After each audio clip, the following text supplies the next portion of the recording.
नमस्कार दोस्तों, मेरा नाम अमित चौबे अमित कुमार चौबे यूट्यूब चैनल में आपका स्वागत है। आज हम भारतीय इतिहास की बात करेंगे। 16 फरवरी में क्या क्या हुआ इतिहास में प्रमुख घटनाएं। फरवरी 1946 पहली बार संयुक्त राष्ट्र संघ ने सोवियत संघ के प्रतिनिधि ने वीटो अधिकार का प्रयोग किया। तो संयुक्त राष्ट्र संघ में यूएनओ में पहली बार सोवियत संघ के द्वारा वीटो का इस्तेमाल किया गया था। आज ही के दिन 1946 में 5 स्थायी सदस्य हैं, अमेरिका, रूस, ब्रिटेन, फ्रांस और चीन। जिनके पास वीटो पावर है संयुक्त राष्ट्र में वह 5 देश हैं, अमेरिका, रूस, ब्रिटेन, फ्रांस और चीन। वीटो का प्रस्ताव यूएनओ में सबसे पहले 1945 में याल्ट सम्मेलन के दौरान आया। वीटो का प्रस्ताव सबसे पहले 1945 में याल्ट सम्मेलन के दौरान प्रकाश में आया। 600 ईसा आज के ही दिन 16 फरवरी 600 ईसा में पॉप ग्रेजियोरी के द्वारा गॉड ब्लेस यू शब्द का इस्तेमाल किया गया, जो कि आज एक कल्चर बन चुका है। 1959 फिदेल कास्त्रो क्यूबा के सबसे यंग प्रधानमंत्री बने। 1959 फिदेल कास्त्रो क्यूबा के सबसे यंग प्रधानमंत्री बने। इम्पॉर्टेंट है ये क्योंकि रिसेंट में ही नवंबर में फिदेल कास्त्रो जी का निधन हुआ है और वह सबसे यंग प्रधानमंत्री के रूप में उभर के आए थे। अमेरिका को टक्कर दी उन्होंने। क्यूबा की राजधानी है हवाना। 1944 भारतीय सिनेमा जगत के पितामह दादा साहब फाल्के जी का निधन हुआ। आज के दिन 16 फरवरी 1944 को दादा साहब फाल्के जी का निधन हुआ। 30 अप्रैल 1870 को इनका जन्म हुआ था और 16 फरवरी 1944 को इनका निधन हुआ। दादा साहब फाल्के का ओरिजिनल नाम था धुंडीराज गोविंद फाल्के। 1978 ईसा में भारतीय क्रिकेटर वसीम जाफर का जन्म हुआ, अर्थात 16 फरवरी आज के दिन 1978 में वसीम जाफर का जन्म हुआ। चलिए आज के हिम करंट अफेयर के कुछ क्वेश्चन देखते हैं।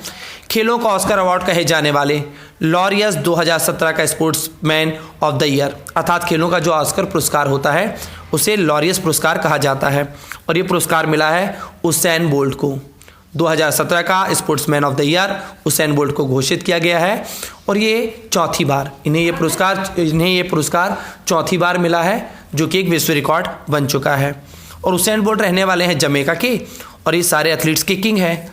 तो जमैका की राजधानी है किंगस्टन। संयुक्त राष्ट्र के शांति प्रमुख जिन्हें नियुक्त किया गया है वह हैं आपके जीन पियरे। संयुक्त राष्ट्र के शांति प्रमुख बनने वाले व्यक्ति हैं जीन पियरे। तो आप जिसको जान प्यारी होगी वो शांति व्यवस्था बना के रखेगा, आप उससे इसे याद रखेंगे।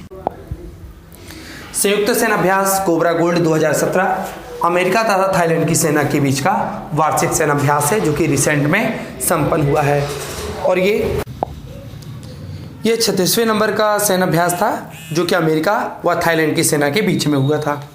इंडियन स्टेट कांग्रेस 2017 का सम्मेलन, सीड मतलब बीज की बात कर रहा है, तो बीजों का जो सम्मेलन हुआ था इंडियन स्टेट कांग्रेस 2017 सम्मेलन, वो हुआ था फरवरी कोलकाता में। सीड ऑफ जॉय, जिसका विषय था सीड ऑफ जॉय। तो कांग्रेस का मतलब यहाँ पे कांग्रेस सरकार से नहीं है। कांग्रेस का मतलब कहलाता है महासम्मेलन, गठबंधन और एक समूह, अर्थात बीजों से रिलेटेड जो भी संस्थाएं हैं उसका जो सम्मेलन हुआ था वो हुआ था कोलकाता में। वाफ्टा ब्रिटिश अकादमी फिल्म अवार्ड, तो वाफ्टा पुरस्कार जो कि फिल्म क्षेत्र का पुरस्कार है वो 70वें नंबर का रॉयल अल्बर्ट हॉल से उसे डिक्लेयर कर दिया गया है। दिव्यांगों के लिए भारत का पहला जॉब पोर्टल गुजरात से जारी किया गया। तो दिव्यांगों के लिए पहला जॉब पोर्टल गुजरात से जारी किया गया है और उस पोर्टल का नाम है http://divyashaktigujrat.com। तो अब दिव्यांगों के जीवन में कोई भी अंधेरा नहीं रहेगा, उनकी पूरी रात अच्छे से गुजरेगी गुजरात। 2017 ग्रैमी पुरस्कार, 2017 का ग्रैमी पुरस्कार संदीप दास को दिया गया है, जो कि एक तबला वादक है, भारतीय तबला वादक संदीप दास, और इनके एल्बम का नाम है सिंग मी होम। तो संदीप दास को मिला है ग्रैमी पुरस्कार। नए IMF training and technical centre का उद्घाटन किया गया और वो हुआ है दिल्ली। SARTTAC का फुल फॉर्म है south Asia region training and technical centre. तो साउथ एशिया में रहकर IMF के जो भी कार्य हैं वो एग्जीक्यूट किए जाएंगे अब आपका नई दिल्ली से। तुर्कमेनिस्तान के नए राष्ट्रपति हैं बेरदिमुखामेदोव। बेरदिमुखामेदोव तुर्कमेनिस्तान के नए राष्ट्रपति बन चुके हैं बेरदिमुखामेदोव। राष्ट्रीय सुरक्षा सलाहकार माइकल फ्लिन ने पद से इस्तीफा दे दिया। ये अमेरिका वाले हैं। तो राष्ट्रीय सुरक्षा सलाहकार माइकल फ्लिन का रिलेशन किस देश के साथ है? अमेरिका। ये अमेरिका के रहने वाले हैं।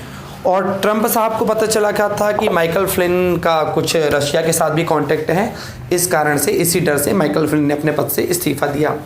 312 मेगावाट की परियोजना के साथ कौन सा राज्य सौर ऊर्जा का नेतृत्व कर रहा है? अर्थात भारत का ऐसा राज्य जो कि अभी सौर ऊर्जा का सबसे ज़्यादा उत्पादन कर रहा है और 312 मेगावाट के साथ, वो है तमिलनाडु। दूसरे नंबर पर है मध्य प्रदेश 115 मेगावाट और तीसरे नंबर पर है Gujarat 81.75 megawatt. Reliance defence and engineering limited ने नौसेना के साथ मास्टरशिप रिपेयरिंग एग्रीमेंट किया। ये किस देश के साथ हुआ है? तो रिलायंस अपने यहाँ की जो प्राइवेट कंपनी है रिलायंस डिफेंस एवं इंजीनियरिंग लिमिटेड, उसने अमेरिका के साथ एग्रीमेंट किया है। अब जो भी शिप रिपेयरिंग होगी, शिप बनाए जाएंगे, वो अमेरिका के सहयोग से किया जाएगा। एरो इंडिया प्रदर्शनी HAL गुजरात। तो जहाँ पर एरोप्लेन का निर्माण होता है, जहाँ पर हेलीकॉप्टर्स का निर्माण होता है, वही एरो इंडिया शो कर सकते हैं। तो एरो इंडिया शो प्रदर्शनी अभी पर कहाँ पर आयोजित की गई है? HAL Bengaluru, Hindustan aeronautics limited, HAL Bengaluru. नमस्कार। यदि आपको हमारा ये वीडियो पसंद आया, करंट की चीज़ें आपको अच्छी लगी, तो हमारे चैनल को लाइक करें और सब्सक्राइब करें।